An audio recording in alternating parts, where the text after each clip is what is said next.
YouTube channel भाषा की बात में। और स्क्रीन पर जो दिखाई दे रहा है पाठ्यक्रम, ये है कक्षा 12वीं के लिए हिंदी कोर। बोर्ड परीक्षाओं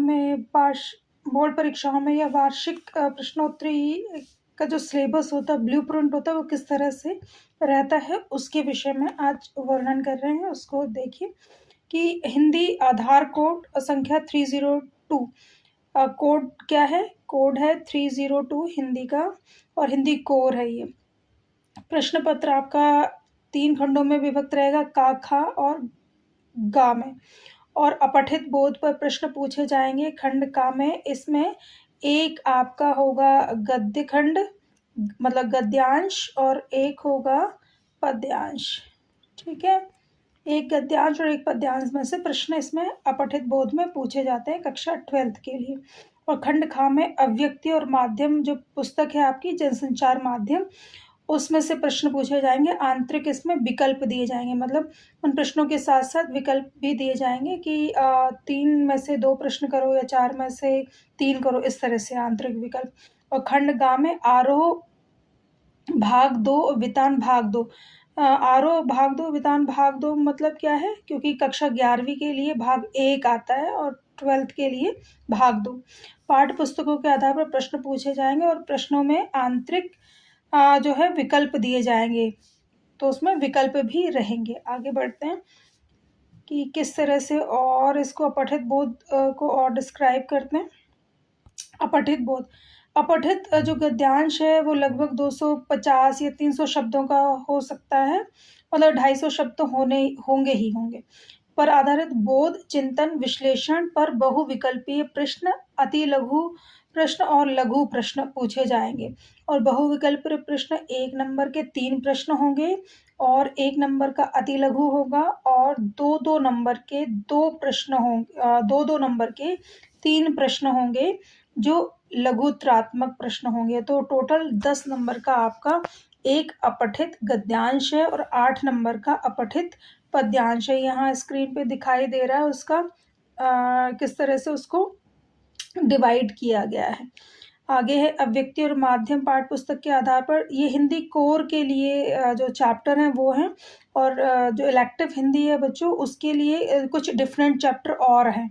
तो हिंदी कोर के लिए चैप्टर नंबर 3, 4, 5, 11, 12 और 13, ठीक है, 3, 4, 5, 11, 12, 13 पर आधारित प्रश्न पूछे जाने हैं अव्यक्ति और माध्यम या जनसंचार माध्यम की पुस्तक में से।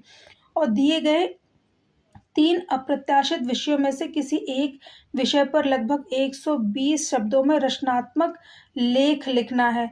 कुछ बच्चे इतने सिली क्वेश्चंस करते हैं कि 120 शब्द काउंट करने लगते हैं, तो प्लीज़ काउंट ना करें।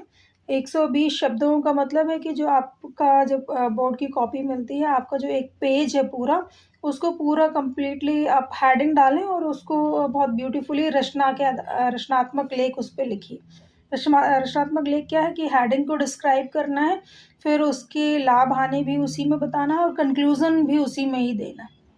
तो लेख या अनुच्छेद उसको हम कहते हैं, जो कंप्लीट अनुच्छेद होता है। फिर पाठ संख्या 3, 4, 5 और 11 तथा 13 पर आधारित 2 अंक के 4 प्रश्न होंगे जो 8 अंक निर्धारित करेगा और लगभग 40 शब्दों में।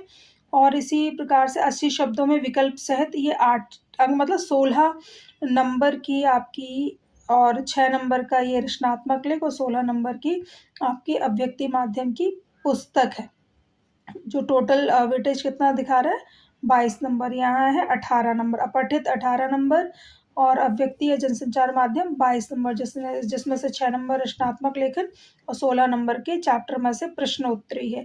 और 40 नंबर की आपकी आरोह और वितान पुस्तक में से प्रश्न पूछे जाएंगे। वो कैसे होंगे वो भी देख लेते हैं 1 मिनट में।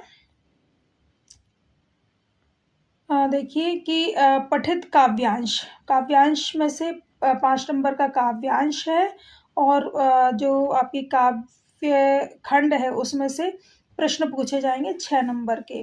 ठीक है, कितने प्रश्न हैं? कह रहे काव्य खंड पर आधारित 3 प्रश्नों में से किन्हीं 2 प्रश्नों के उत्तर लगभग 60 शब्दों में देने। 2 प्रश्न मतलब 3-3 नंबर के 2 प्रश्न है। इसमें आंतरिक विकल्प दिए गए हैं, मतलब 3 प्रश्न दिए जाएंगे जिसमें से 2 प्रश्न आपको करने होंगे। इसी प्रकार से और खंड जो है काव्य पर आधारित 3 प्रश्नों में से किन्हीं 2 प्रश्नों के उत्तर लगभग 40 शब्दों में, ठीक है। ये 2-2 अंक के प्रश्न पूछे जाएंगे 40 शब्दों में। शब्दों का हेर-फेर देख लीजिएगा। अगर 60 शब्द हैं तो 7 लाइन्स आप लिखेंगे। अगर किसी की थोड़ी-सी जो राइटिंग होती है बड़ी होती है तो 8-9 लाइन्स आप लिखेंगे तो 60 वर्ड्स उसमें हो जाते हैं। आपको गिनने की ज़रूरत नहीं पड़ेगी। 40 शब्द हैं तो 4 से 5 लाइनों में 40 शब्द आ जाते हैं। इसके बाद पठित गद्यांश पर आधारित 5 बहुविकल्पीय प्रश्न हैं। 1-1 नंबर के पठित गद्यांश जैसे कि पूछा जाता है इसमें बहुविकल्प मतलब मल्टीपल चॉइस एमसीक्यू बेस्ड रहेंगे, एमसीक्यू बेस्ड रहते हैं। और है गद्य खंड पर 3 प्रश्नों में से किन्हीं 2 प्रश्नों मतलब 3-3 नंबर के 2 प्रश्न पूछे जाएंगे। 3 में से 2 प्रश्नों के उत्तर देने हैं।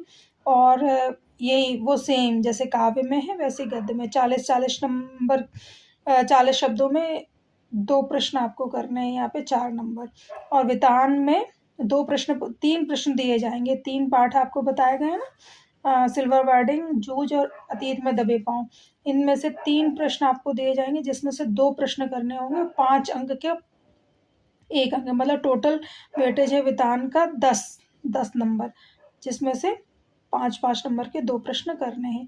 कौन से पाठ पूछे नहीं जा रहे हैं उसको भी देख लेते हैं। यहाँ से आरोह भाग 2 में से गजानन माधव मुक्ति बोध का सहर्ष स्वीकारा पूरा पाठ पूछा नहीं जा रहा है, ये नहीं पूछा जा रहा। गजल नहीं पूछी जा रही इसमें से कोई भी प्रश्न।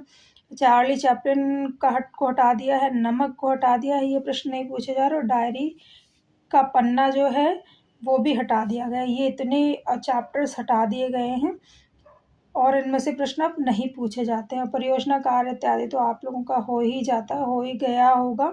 परियोजना कार्य जो 20 नंबर का वेटेज रखता है, जिसमें आपका श्रवण वाचन और आपकी जो प्रोजेक्ट फाइल होती है वो वाइवा होता है, उसमें से प्रश्न पूछे जाते हैं। आई थिंक आपको ब्लूप्रिंट समझ में आ गया होगा। Thank you for watching video. Thank you.